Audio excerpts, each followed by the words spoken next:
the Etiquette Show, our entree to the world of culture, gender, sexuality, tradition, business, and so much more. Hi, I'm Regina Gershman. And I'm Dr. Sam Dubé. Together, we're going to take you on an extraordinary journey with engaging people from around the world, starting from right here in Ottawa, the capital of Canada. Hi, Dr. Sam Dubé here, and I have with me from Toronto, Ontario, Canada, Toni Jay. And Toni's going to talk to us today about her dating experiences. Toni, it's wonderful to have you here. Thanks for joining us. Thank you so much. It's my pleasure. Can you tell us a little bit about yourself, or a lot about yourself? I'll leave it up to you how much you want to divulge. Okay, well, I was born in the USSR. I'm half Ukrainian. I came to Canada with my wonderful family in 98. I'm 31 years old. Paralegal. I'm an artist. I'm a musician. And I spent some time tree planting, working for the government of Ontario, being a lumberjack. Oh, wow. Jill of all trades. My boyfriend actually, pardon me, owns a arborist business. He's a climber. In King City, it's called Sherwood Maintenance. So we have this 10-acre property, and it's just covered in trucks and wood, and they just climb up there like little monkeys. It's incredible. Sounds very arboreal. So anyway, can you talk to your early dating experiences and how perhaps your early upbringing in other countries affected your dating here in Canada? Absolutely. Wonderful. My first boyfriend, I was 16 years old and completely in love, and he was a skateboarder, and he was cute, and we went to drum and bass parties together, and I wore his camo pants, you know, and we did graffiti, and, you know, I had red hair, and I wore the big pants, the elephant pants with the... Yeah, it was... Not long ago. It wasn't that long ago. Talk about it. I still have a pair. So his family were they were very, very, very Canadian.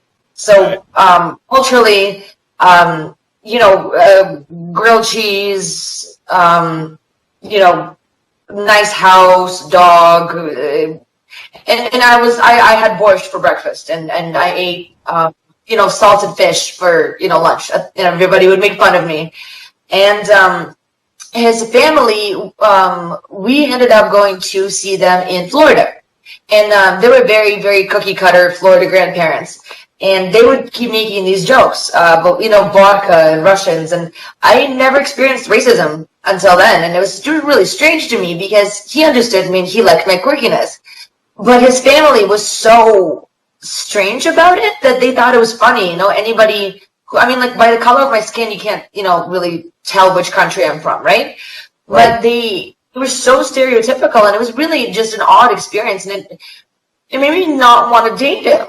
Do you know what I mean? Like, I really liked the person, but culturally it was and then in where I come from, on the 8th of March you give women flowers and you open doors for women, and it's okay, it's not sexist.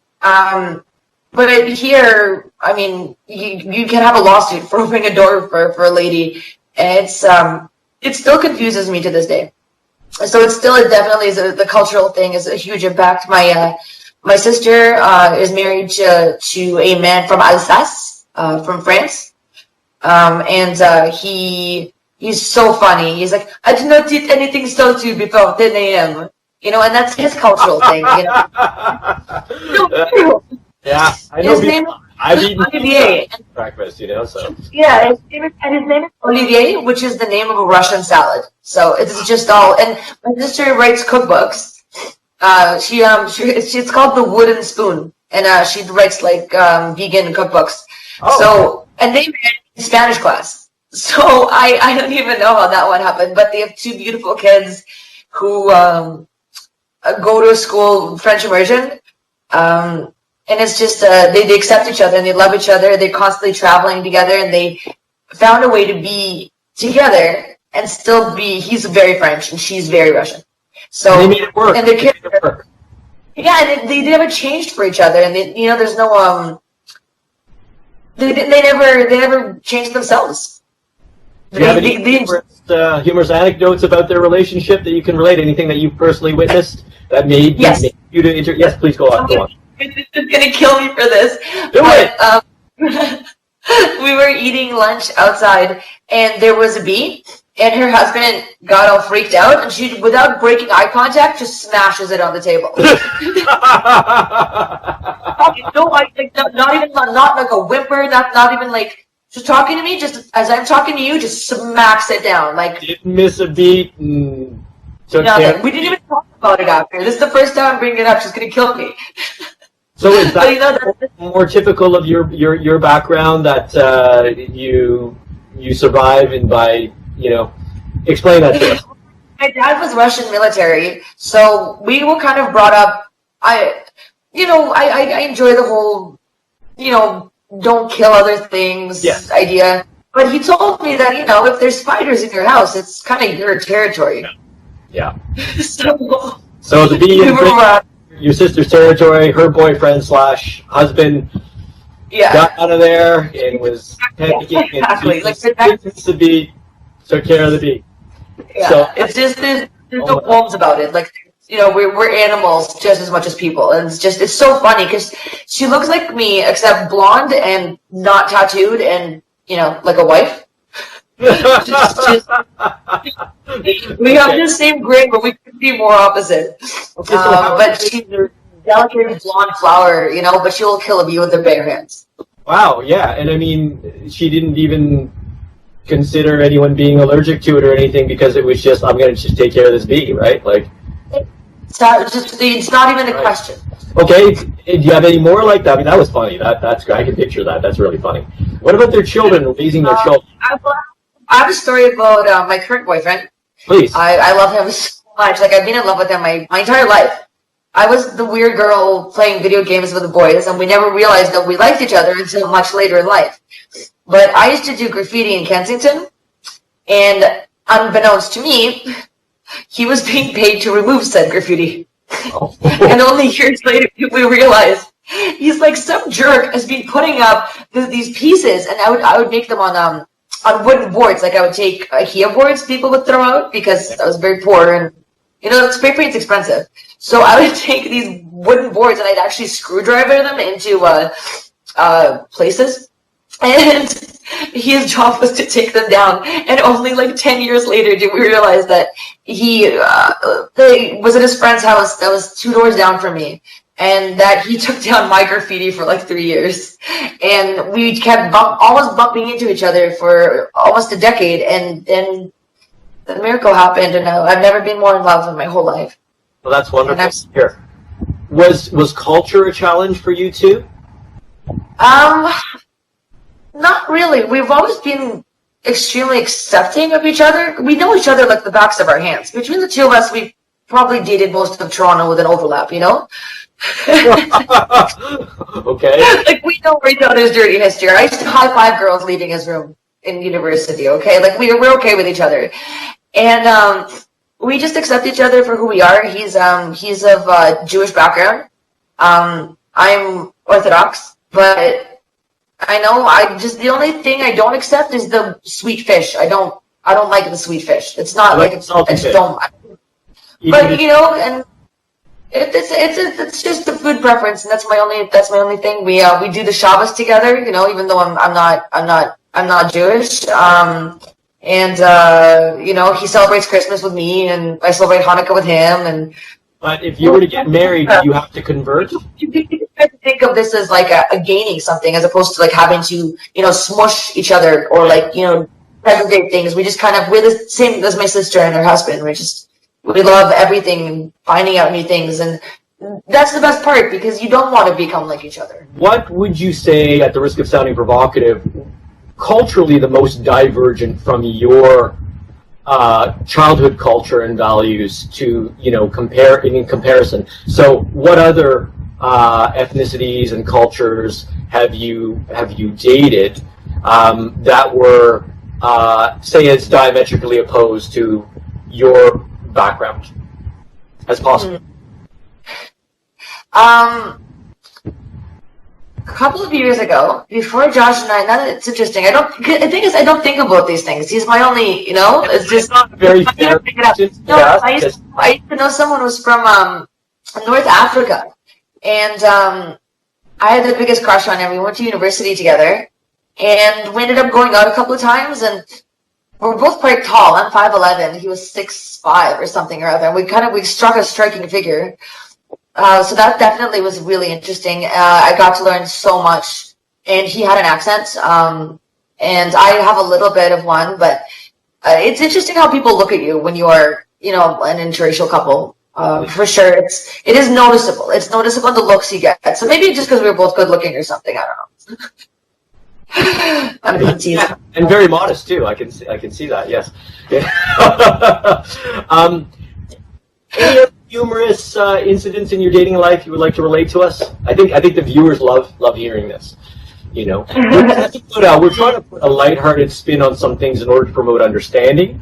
There's some things, of course, that are extremely serious, like we talked about before. But you're gonna like this one. So the first time that I had sex was with 3 girls after cheerleading practice. You can't make this up. It's true. And I was dating girls for a while, and then I lost my boy virginity, and I was like, no, don't stop that. But when you fall in love with someone, it's different. It completely. I mean, the physical act of love. I think it bypasses gender 100%. Sorry about that. Okay. Yeah, I mean, a good diet deserves variety, and I think that you have to be really open-minded. I mean, you don't have to be. I am, but take a page out of my book if you like. I'm not forcing you, but it's neat to not judge your possible partner, future partner, when people say, what's your type, right? Or what are you looking for in a man or a woman? And I just look at them. What do you? I'm not shopping. Like it's like you don't tick off the boxes. It's about the surprises. It's about that feeling in your stomach when it just drops, and you just can't help it. And it's it. You don't know just for that. It's visceral. It's ephemeral. You can't describe love. You can't describe. It just is. It's visceral and ephemeral. But you characterize yourself as then being very open-minded and tolerant and accepting, correct?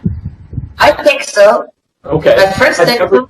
Have you ever been in a dating situation where a tradition or a cultural norm surprised or shocked you or even offended you? I've been told to cover up my tattoo and take my cross off certain times. When I was attending other people's religious events, I've been told to hide my. I always wear a cross around my neck, and I was told to hide my tattoos, and I was told to put it across the way. I won't mention who, but I found that offensive because I'm not I'm not sticking my religion or my beliefs down people's faces or making them do anything. I think that's something very personal, and that's something that's not up to anybody else. And if you want me there at this event, then you can take me the way that I am, and you're not gonna make me put down my religion or my skin color. Like I have, this is who I am. And I think that respecting other people's traditions doesn't mean that you have to put yourself down.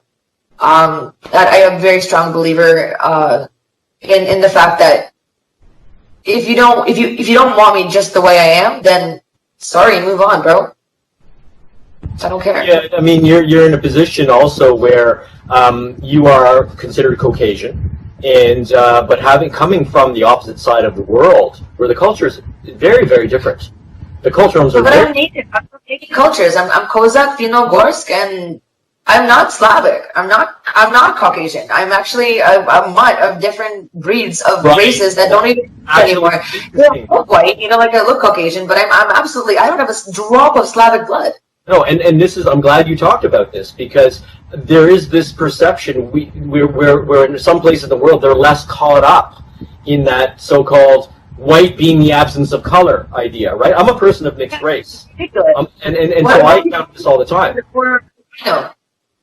So I stand corrected. But to the average Caucasian, you look pretty Caucasian, even though you've got genetic lines that are traditionally considered not Caucasian, right? Absolutely. Like even Asian, right? Even Asian in you, right?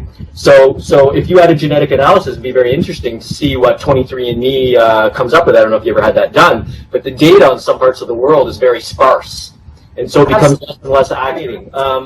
How you perceive yourself and the lack of whiteness because of everything else that makes up who you are, and yet people around you can see you in a particular way, especially when you don't speak, and the fact that you're a 5'11" fair-skinned woman, right?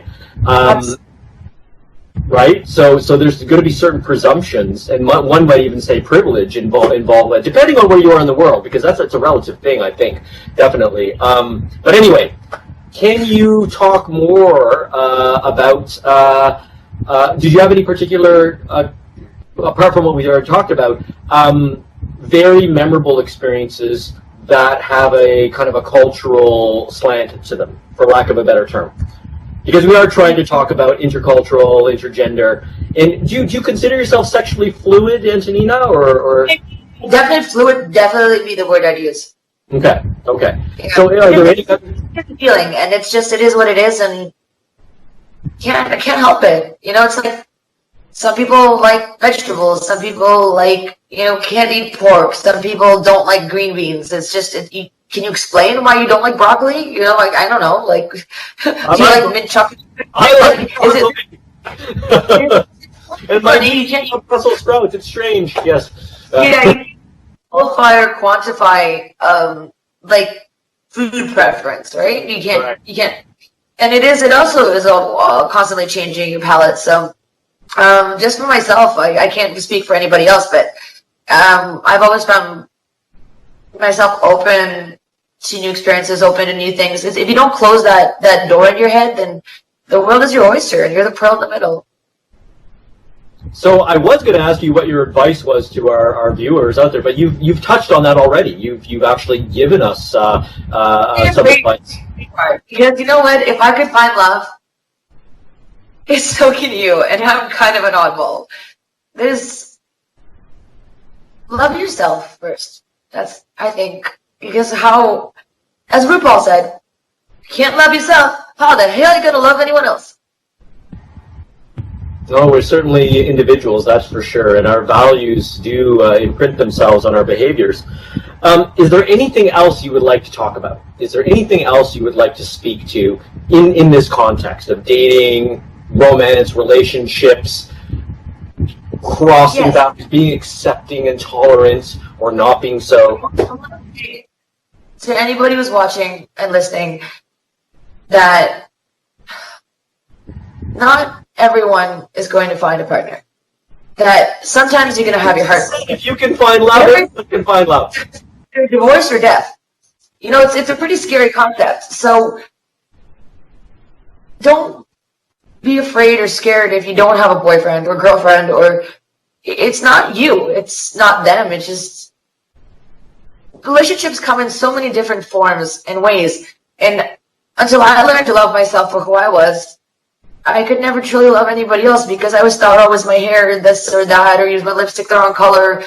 And, we're not birds of paradise. We're all different. You can't just shake a tail, or the person that loves you is going to love you when you wake up in your pajamas and your makeup is all over the pillow. Don't try to be something else, because at the end of the day, you take off your eyelashes, you take off your fingernails, you take off your padded bra, you take off your high heels, you take out your extensions, and you still look great. Just love it. Own it. Own it. Thank you, Toni. Thank you so much for joining us today. It was a pleasure, and you need to stay in touch with us because we want to get an update for sure. So I'm going to sign off. Sam Dubé here with Toni from Toronto, Toni Jay. Hi, Dr. Sam Dubé here with my colleague, Regina Gershman, dating etiquette coach. We're here today with Jeremy Budhram from New York to discuss intercultural dating. Jeremy, thanks for joining us today.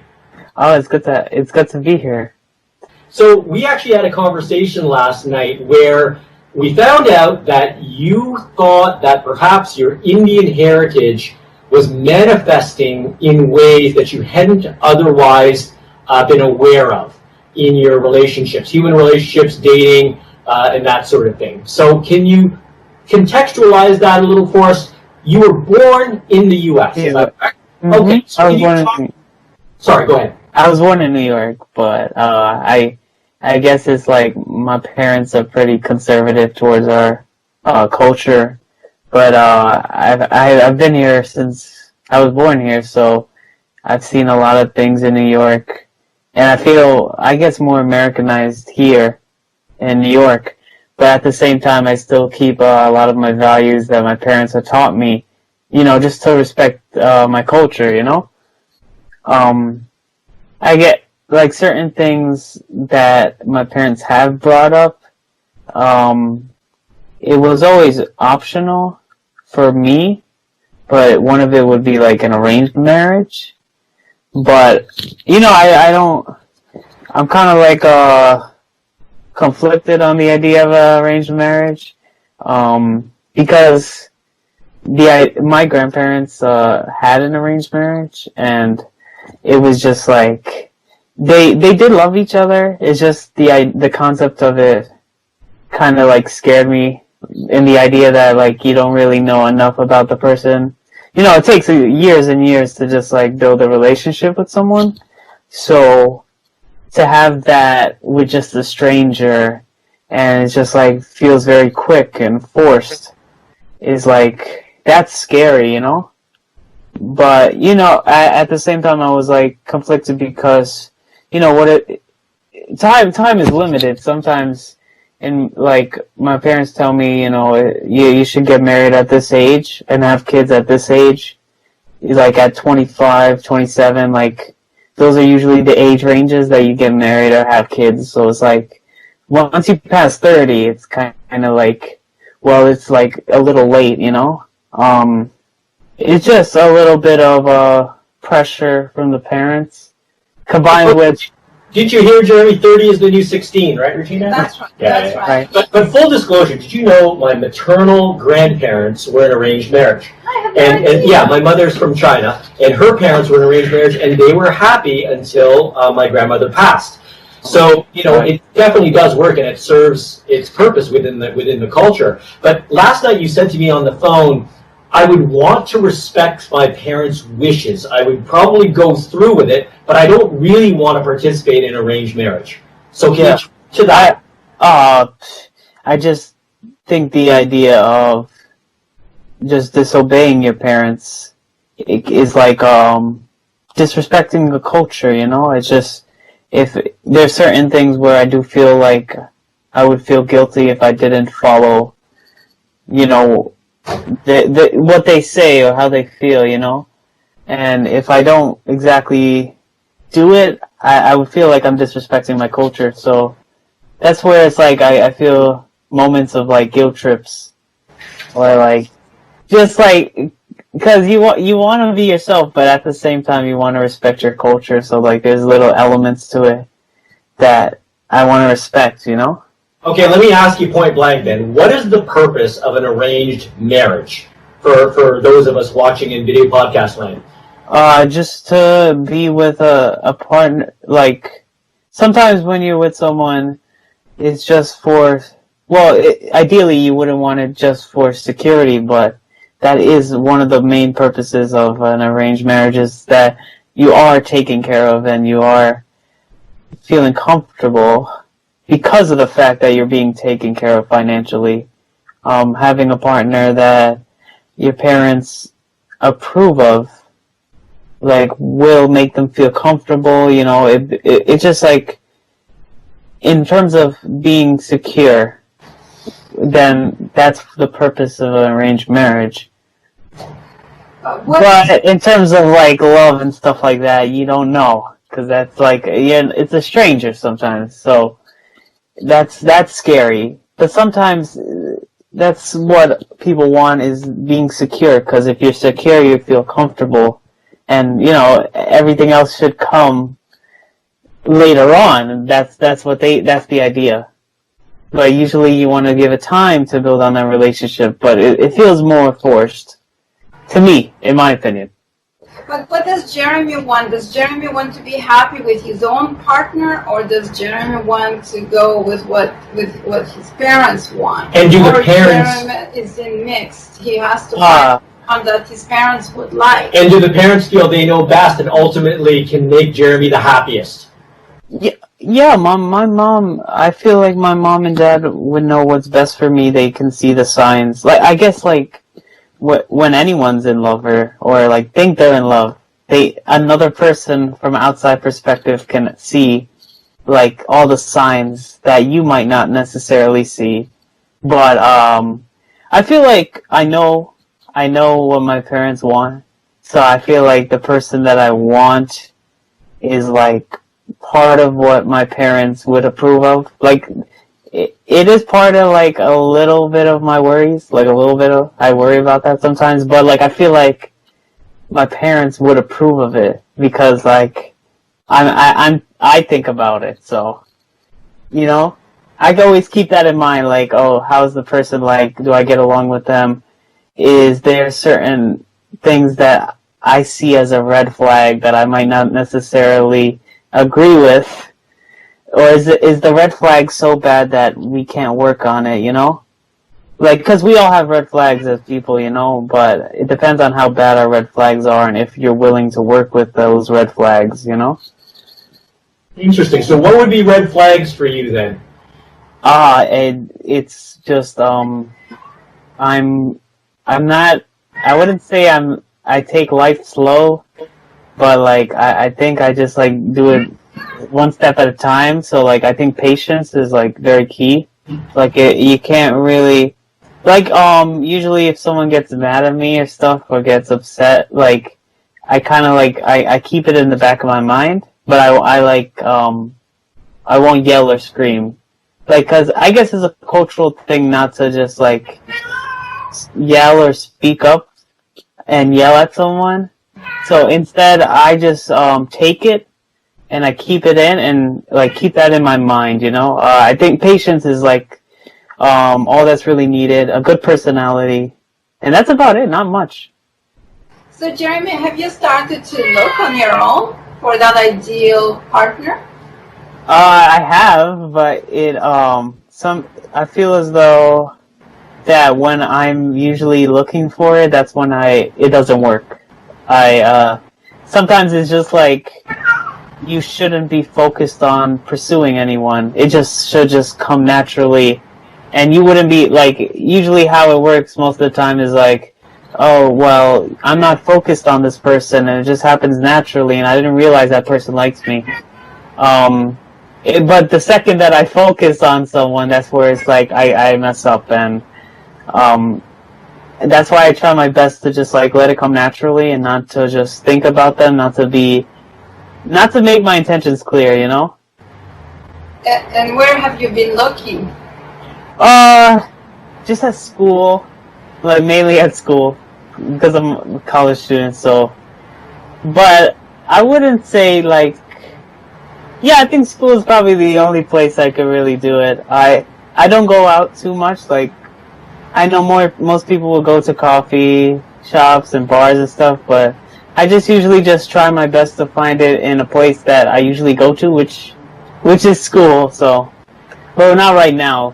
Is like not the time. Have you been looking on a website, like on any dating websites, like? I have like looked at them, but I know that I don't really trust the idea of like the online dating. Plus, I feel like the distance would be like too hard for me. Like talking to a person from like far away and like dating them. It wouldn't necessarily work out because you need to like see them or have like some sort of interaction with them where I my feelings would get into it. Like I would have to see them or like talk to them somehow, you know? Like, for example, if you're on Match.com and you're looking for someone, then you meet, because you live in New York, right? Right.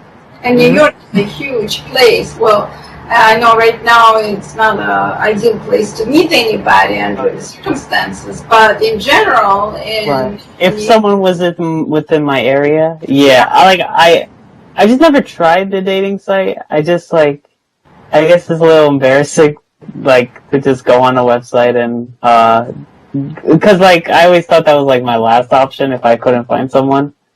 Using a dating site as a way to find someone instead of just going out or doing things in the real world. It just it's just scary, because the internet's a little scary. What I'd like to know is, how do you feel your Indian heritage, despite the fact being born here, but with a more traditional Indian family, how has that affected your search for a wife? It's affected by just, well, it's only affected it by the stereotypes that people have towards Indian people. Okay, like what? The idea that we smell like a certain food, curry. The idea that we smell, and that if you cook inside of Indian house, it'll smell, and it's not necessarily. It's not true. I mean, we do cook a lot of food, but I guess people are scared that the house might smell. It's too much spices. The cooking. I don't agree with it, but people have their own stereotypes towards Indian people. What else? That's it. Other than the fact that we smell, and that's the only stereotype I can think of that has a negative effect towards Indian people. You're welcome to bring women from other culture, and when you're dating women from other culture, then there would be expectation from their parents from other culture. But would it be more on the traditional side, or would it be on the liberal side, or it didn't matter to you? Well, my parents want me to have an Indian wedding, so ideally the person that I marry would have an Indian wedding as well. It would be great to have an American wedding as well, but it's kind of my mom wants it. It's a must-have. She's always pressured me to do it, so it's I gotta respect that. So, hopefully the person that I'm with respects that, and we both can have an Indian wedding. I just don't want any difficulty. I have one sister, yes. And how do your parents articulate their desires to your sister? How do they deal with your sister and her with boyfriends or a husband, or how did that all unfold? They just very strict on her, and they just she doesn't go out as to places as much. They're less strict on the guy, but they're more strict on the girl. They always check on her. Just ask her how she's doing, just seeing how she is, just when you're around the person a lot, they try their best to be around her a lot and spend time with her, and so that way she wouldn't, I guess, hide things. So they're very protective, I would say. Is she allowed to date, and could she date somebody outside culture? Well, my sister is 14, so. Yeah. No, of course not. We didn't know the age. No, Yeah. but she is she isn't allowed to date. But my brother is 15, and he says he's dating. Oh. So but my dad and mom don't mind. But when it comes to, I guess with my sister, they're more strict on it. On the girls, the girl side, just to be protective. But no, she's not allowed to date right now. Or if you have kids someday, how do you plan to raise them in this context? How do you plan to raise them? Are they going to be more traditional, or they're going to be more liberal because they're? Well, I guess I would have them be more liberal, because I want them to have like as much experience as possible. Like not like an experience that is necessarily dangerous, but the idea that they have more experiences and learn about themselves at a younger age. You know, I would be protective a little bit, but majority of the time I would let them learn, because not everything I would teach them I would be able to teach them. They would have to experience it and observe it for themselves. So certain things I would teach them, but majority of the time I think they would have to observe and learn it for themselves. So I would be that type of parent. But yeah. Okay. Well, Regina, do you have any other questions for Jeremy? No? Jeremy, I think we're going to wrap this up. And we want to thank you so much. I'm Dr. Sam Dubé on behalf of my colleague and co-host here, Regina Gershman. We want to thank you for giving us your insights and wish you all the best in the future. Okay, thank you.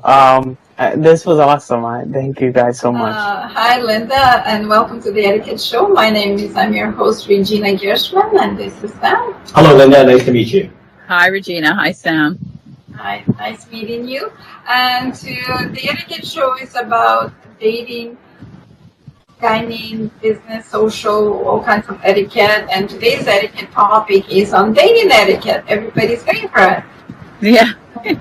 Yeah. So we're going to discuss interesting past, first date, second date, dating experiences you had, and we're just going to chat and talk about it. So let's start. Okay, so on your site, you're the CEO of Misty River Introduction. I am. Yes, right. That's correct. Can you tell us a little bit more about how you got into this? Because you mentioned on your site that you have an intuitive knack for matchmaking. So tell us about that.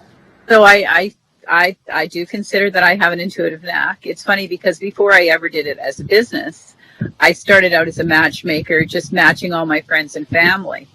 And one of the interesting first matches I had was I met a gentleman at my husband's work, and I thought he was really attractive, and he had a lovely smile, great teeth, had a curly black hair. He was just really attractive. And I have an identical twin sister. So I said, this guy has to meet my sister, who happened to be single. So I set it all up. They got along beautifully. It was a really great match, and they're married and have 3 kids. But when they first started dating, what I didn't realize is he was Jewish, and she's Protestant. And of course, his family asked him her to convert. And it was quite a big procedure. And so totally different culture. And so that was back in my baby days of matchmaking, when I had no idea about matching people across cultures or anything like that. And so it's a big learning curve. It's been a big learning curve. And things have certainly changed. And now they're changing again with COVID. We're doing things totally different than we might have done even 3 months ago. Okay. I'm the child of an intercultural and interracial marriage myself, and I've seen it, but it's hard to extricate the culture from the personality, because what comes to chicken and egg, and they're intertwined, they're inextricably intertwined. If I look at my mother and say, was that an Asian thing, is that a Chinese thing, or is that my mom, or is it both? And it's both. It really is, because we're shaped by our culture, We are, but I think that, people will say to me, I don't care what race or culture someone is, as long as they have Canadian sensibilities. Did they grow up in Canada? Do they think like a Canadian? Because you can be Indian or Chinese and still, like I have cousins that are half Chinese, and they're Canadians because they were raised in Canada and they have Canadian sensibilities. Yes, culturally they're half Asian, but they're very much products of Canada. And one went on to marry a Caucasian Protestant, and the other went on to marry a Korean. So, it's very, I think what for me is we tend to work in all socioeconomic groupings, but the more education someone has, the more they are open culturally to someone, religiously and culturally.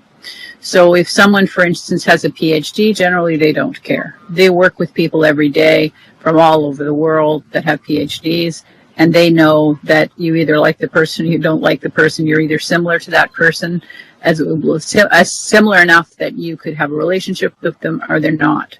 Whereas I think people fear the unknown. So if you don't have a lot of education, if you've grown up in a small town, you don't really know people from other cultures, you're more fearful because you're not as educated about that kind of thing. Mm-hmm. So I see a difference in the amount of people have traveled, the amount of education they have, in how willing they are to sort of cross the line and date someone different than themselves. I'm finding people are very adaptable, and I've had to be adaptable too, and I'm be the first one to say, okay, you can meet in person, meet in person. Okay, but that being said, my question is, what are some of the actions that you need to take when communicating with someone over the phone or on Skype, as we're doing now, in order to make sure that what you see eventually in person, which anyone, just like the couple that you commented on there, I'm so glad that we have this chemistry in person. How do you figure that out using phone and using Skype? What can you do? I would say on a first date, and if it's your phone date, you should avoid the 3 topics that have been avoided since the beginning of time. So you don't talk about sex, you don't talk about religion, you don't talk about politics. Talk about the things you enjoy. What are the things that you're excited about? If you ski and you love to ski, talk about skiing. If you show dogs and you love showing dogs, talk about your dogs. If those are all the things that you're passionate about, talk about those things, because you will be at most attractive when you're talking about those things. Never talk about past relationships. So on first, second, third, fourth, and fifth dates. That's right. Yeah. What you can say is, I've had a previous marriage. It didn't work out. Nice guy. We were very different. That should be the party line you use. Nothing else. Not, he was a terrible guy and he took me for everything and, he never did anything for me. And leave that to another discussion after you're married, maybe, or never. How about never? Like, it should be in your past. If you have children you're raising with someone else, of course, you have to, at some point, you're going to have to bring that into the equation, but respectful. You want somebody to look at you and think, if it doesn't work out for us and I have a child with this person, how are they going to treat me? And if you're treating your ex-wife like she's the worst person in the world, that could happen to you down the road. So you have to be very cognizant of the fact that people are projecting what you say about other people onto what they're going to say about you or how they're going to treat you. Yeah, that's true. Like, those topics are very common topics you describe. Stay away from talking about your past. Don't talk about your past boyfriends, past marriages, and never say bad about your partner or ex-boyfriends. And you want to ask about the number. There's that magic number that man or women can ask their potential partner. Stay away from that. Don't discuss the number, and of course stay away from talking about sex on the first date. And keep the first date to what? Some people say it to be 30 to 60 minutes. Some people would say 15 to 30 minutes. So what's your opinion? Well, normally in the old days, I would say not more than 15 minutes on the phone. Now, I am modifying that because we are in different times. So I would say, when you're on the phone with somebody the first time, I've often had people phone me, and even though I give everybody the rules and I say to people, this is what I want you to do, they often will not do what I say. And they'll say, oh my gosh, that was the best date ever. We were on the phone for 3 hours and we just talked about everything. Now that is the kiss of death if somebody does that. Because basically, first of all, what you've said to someone is, I have 3 hours for someone who has done nothing to earn my time, who I don't know, and who has spilled all sorts of information that you probably didn't want to spill. Right. So be fun, be engaging, be not more than half an hour. That's what I would say. Yeah. And then as it progresses to the first date, would it be in a restaurant or would it be in the coffee shop?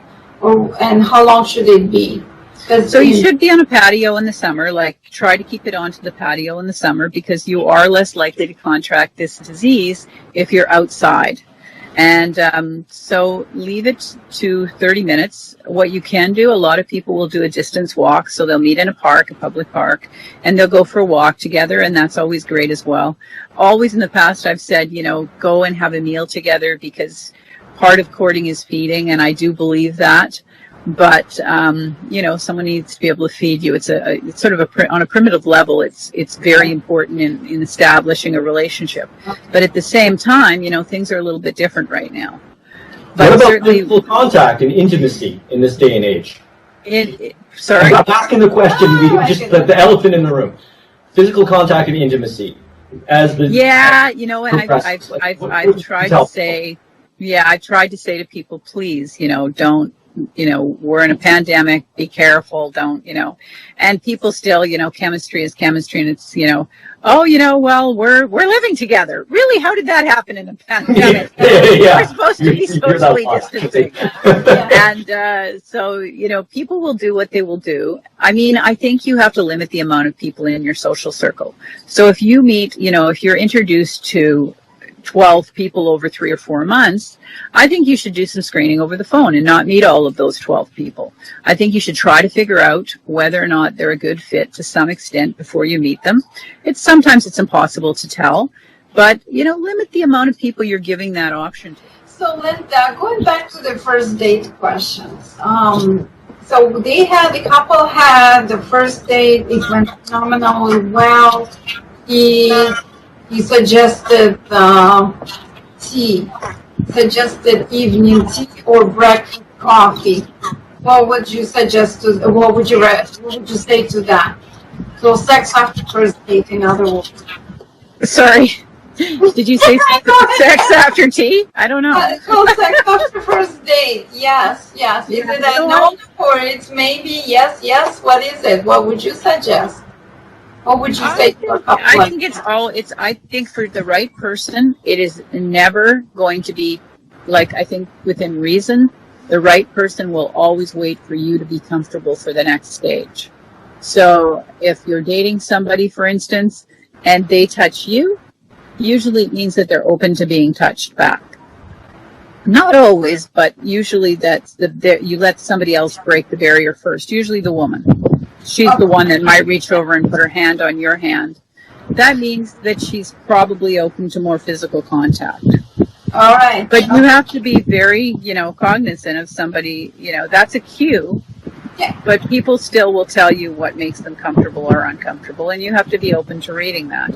And it's the same during this COVID time as it was in the past, is you have to read cues and body language as well as what people are saying to you. So now I found out there is a food word they call it cup of tea. So see, I'm totally out of the loop, clearly. I'm too. an old-fashioned dating thing. So, you know.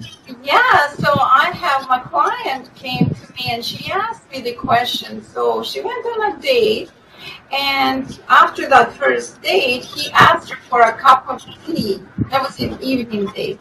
She didn't know what it meant. That would explain a lot. So she invited him over for a cup of tea, thinking that cup of tea was cup of tea. No.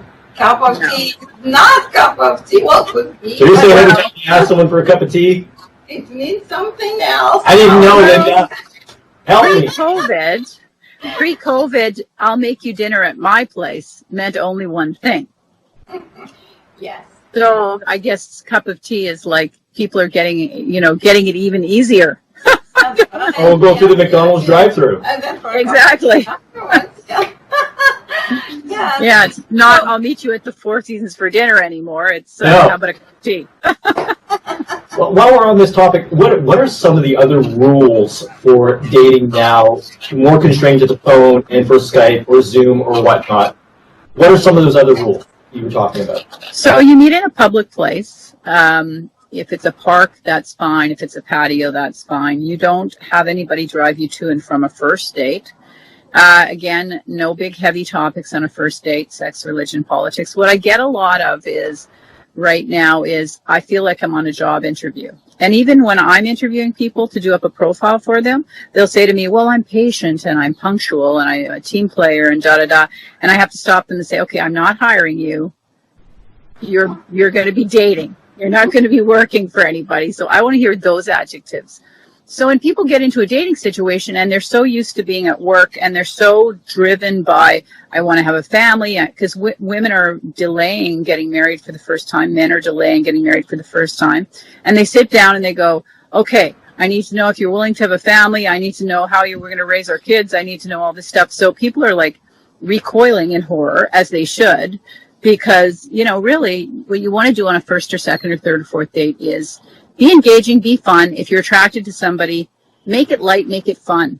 It's okay to say after 2 or 3 months, hey, you know, I don't want to hurt your feelings, but realistically, I'm planning to get married at some point in the future. And if you're not on the same page with that, I just do not waste much more time. It's okay to say that once you're 2 or 3 months in, but at that point, you've been engaging, you've been fun, somebody wants more and more of your time. So you're never going to be more attractive to somebody than at that time. 3 years later, when you've been dating somebody for 3 years, and they're kind of like, you know, well, she hasn't or he hasn't asked for anything more, you know, you're less inclined to make any changes because you've been sort of complacent and you have a tendency to take for granted what you have. So if you're going to be getting to your goal, you need to be clear about those goals. And often people come to me, you know, they've been working, they've had, you know, spent a lot of time in university or at school, and they've achieved those kind of goals, and they're really looking to achieve their personal goals at this point.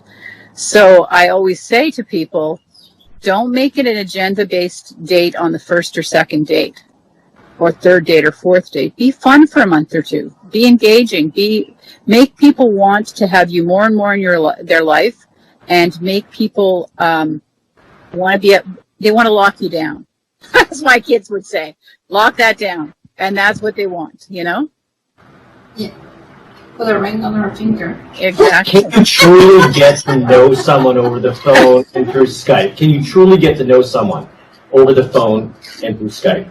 Yes, I think you can. And I've had people do it over the years. I've had, back in the day when I first started doing it, I was in some very geographically isolated areas, and I still am, and I had a couple that got together that were an 8-hour drive apart. And basically their entire first part of the relationship was over the phone. And through the COVID times, I've had people that have made incredible connections over the phone. It is possible. You can do it. You have to want to do it. I think people, right now, we're very, very busy. And I think the reason we are is people are very strongly motivated by having spent the last 3 or 4 months alone. And they want to make some changes in their life. And I think people want to go out after 3 months. They want to go out and start meeting other people. Or they really want to go out and have a normal date, face to face. Yeah. Right. Yeah. Yeah. Do you have any other success stories that you can think of during the pandemic? Anything that you'd like to cheer us up with? Well, I just had some really great matches. I had a really cute couple. She's a doctor, and he has a high-tech firm, and they phoned me and they said how they basically met like a month before the whole COVID thing started, and they ended up becoming like a COVID family during that time because they had grown kids and whatnot, and their parents have both passed away, and so they basically stayed together the whole time. And I thought it was very quick, but it's come out the other end very, very well. And they're still very happy together.